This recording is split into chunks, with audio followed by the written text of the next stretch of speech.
Welcome to part 2 of the class on fractions.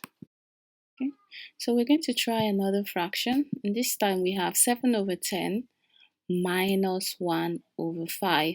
Again, remember our common denominator approach. We need to find the common denominator for 10 and 5.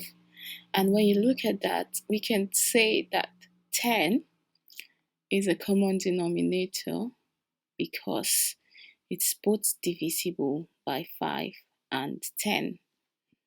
Okay, so 10 is our common. Once we get our common denominator, we now want to divide our common denominator by each denominator here multiplied by their numerator. So 10 divided by 10 is 1 times 7 is 7. So we write down 7 here. And then 10 divided by 5 is 2 times 1. The answer is 2. And so we end up having 7 minus 2 divided by 10.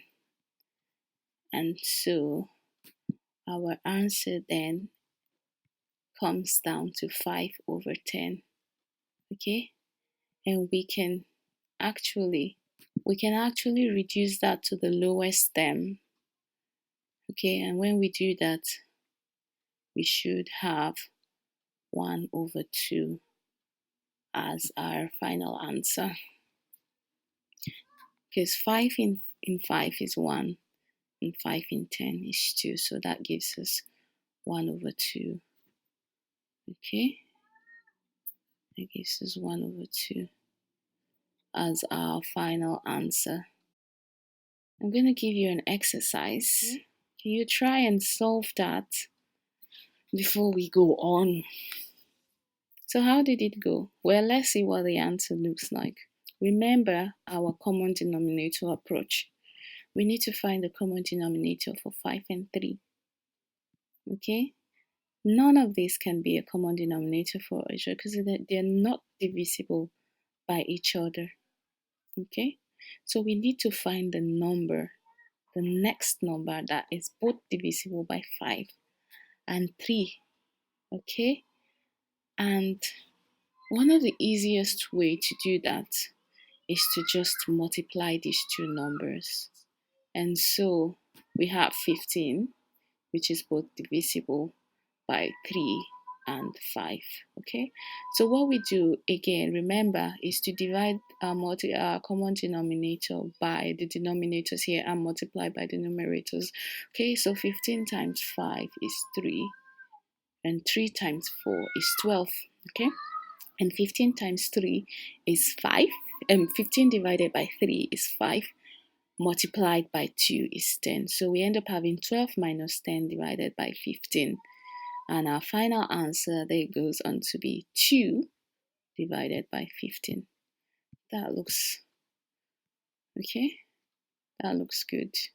I hope you're getting this. If you have any questions, you can always post them in the comment section. I'm going to leave you with some examples, and I hope that you're able to solve those examples and get the answers correctly. If you want me to give you the solutions or the answers to these exercises, you can request for it in the comments section below, and I will just paste it there. So today we managed to cover fractions.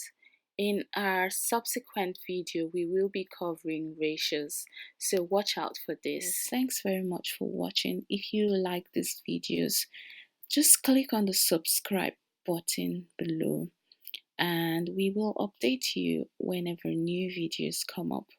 And if you have suggestions for topics that you want to be covered in our primary school maths club, please do leave your comments and we will try to get back to you on that one.